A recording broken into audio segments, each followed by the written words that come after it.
body of Matt Brown was found in a river in Washington state earlier this weekend. And I spoke with three of his siblings earlier today. They said they're reeling from the loss, but finding his body after 3 days of searching has provided some finality. When a person spends their entire life performing for cameras, the line between their authentic self and their fabricated persona becomes dangerously blurred.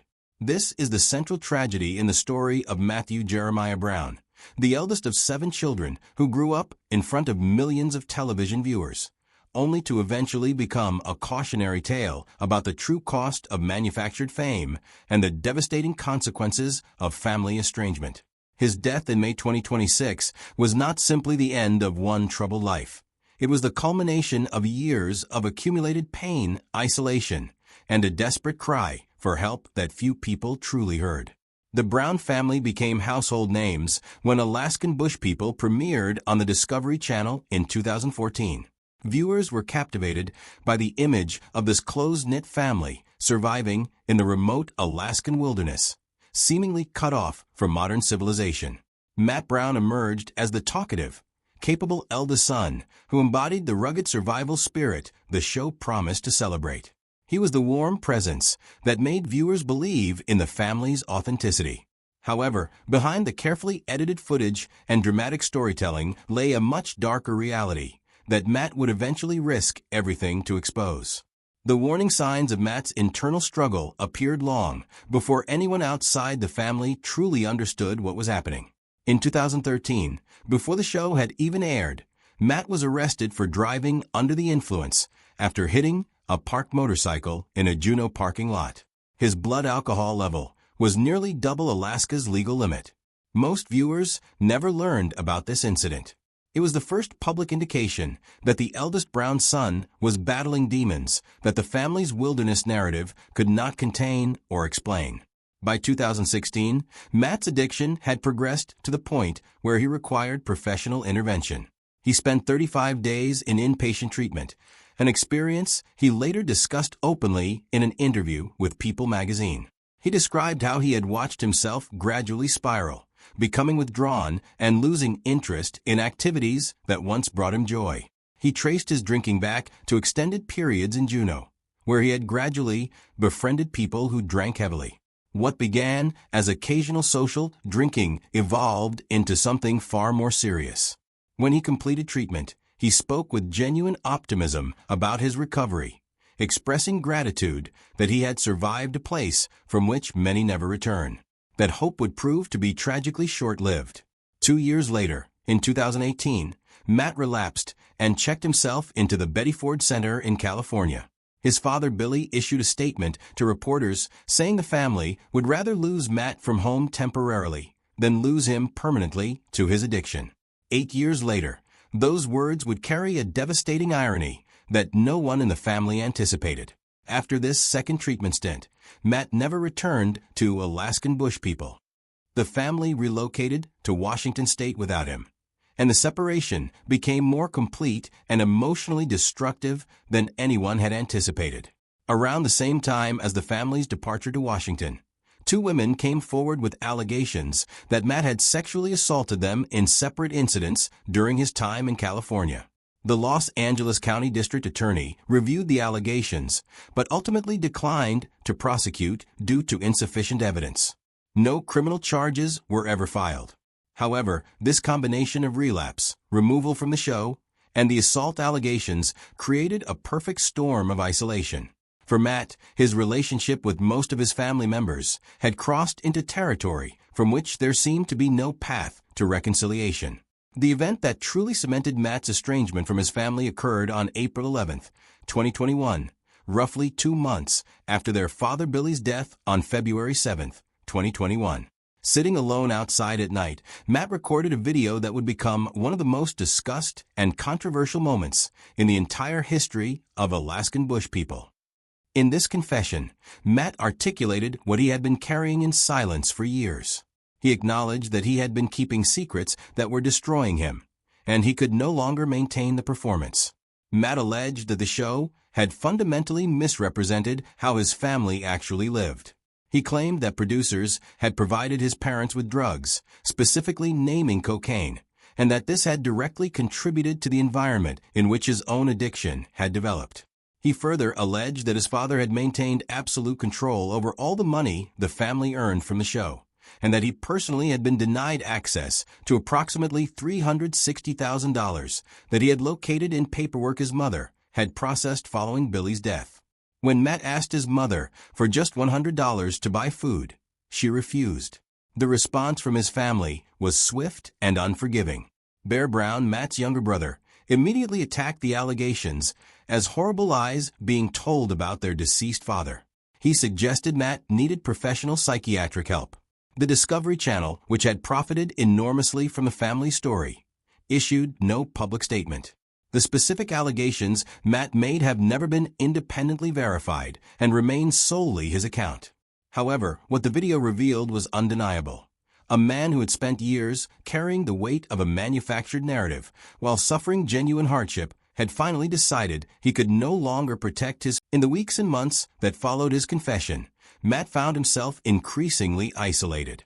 The estrangement from his family was total and seemingly permanent. He drifted, living in various temporary situations, posting sporadically to YouTube and Instagram, trying to maintain a community among viewers who felt they genuinely understood him because of his willingness to be vulnerable.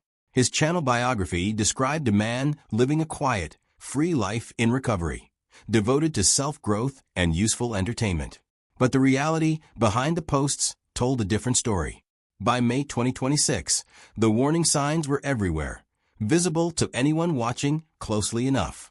In mid-May, Matt live-streamed himself in a public park in Washington, appearing visibly confused and deeply distressed, possibly intoxicated, and behaving in ways that alarmed viewers watching in real time. This was not a recovery update or an adventure video. This was a person broadcasting a mental health crisis to strangers on the internet, and the audience watching had no meaningful ability to help him. Most haunting was a video Matt posted around May 10th, roughly 3 weeks before his death. In this video, he described spending the previous night sleeping in a cemetery because he had nowhere else to go. He referenced advice his late father had once given him about cemeteries being safe places to rest while traveling because no one would disturb you there. Matt had bedded down between 2 graves and then looked directly into his camera, touched his head and his heart, and told his audience he was doing fine. He thanked everyone for their support and encouragement. He was alone in a graveyard with almost nothing, drawing comfort from the memory of his dead father's advice, yet assuring everyone watching that he was perfectly okay. Most viewers who watched it believed him. On May 27, 2026, a 911 caller reported seeing a man sitting in the shallow waters of the Okanagan River near Oroville, Washington. When the caller looked away briefly and turned back, the man was face down in the current and drifting downstream. A family member reported having seen Matt near the Driscoll Island Wildlife Area that same morning, roughly a mile from where the emergency call originated. Police discovered a backpack with an empty holster near the water.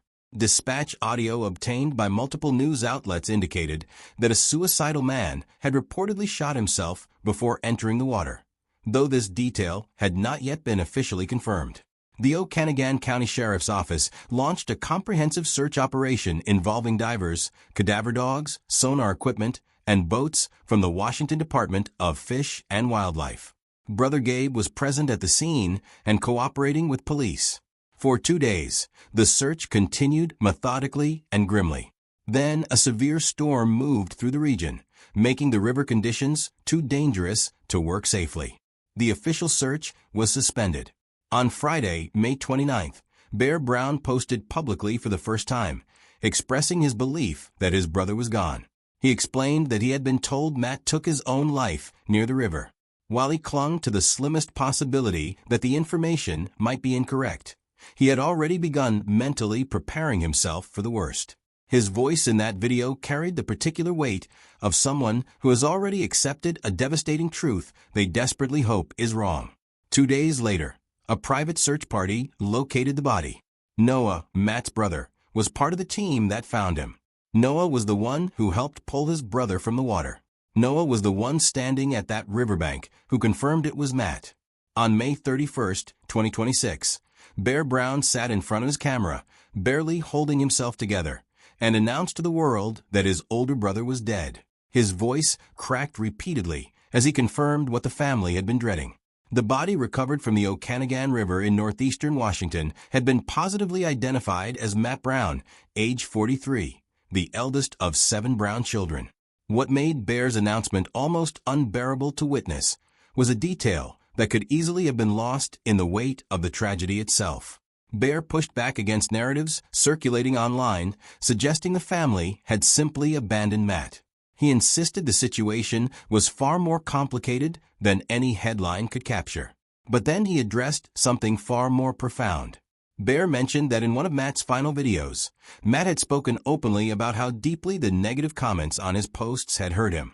Bear looked directly into his camera and said what most people know but rarely act upon.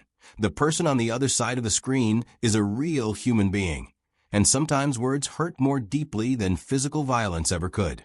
He was telling viewers as clearly as possible that the cruelty his brother had absorbed from strangers online had played a significant role in where things ultimately ended.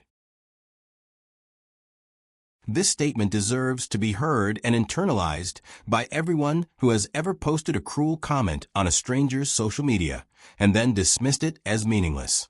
The bitter irony is that Matt built a devoted community specifically because he was willing to be honest about his failures and his pain. People felt they knew him because he showed them his vulnerability.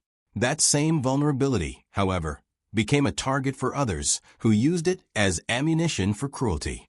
Matt Brown's tragedy extends beyond his own suffering and beyond his family's private grief.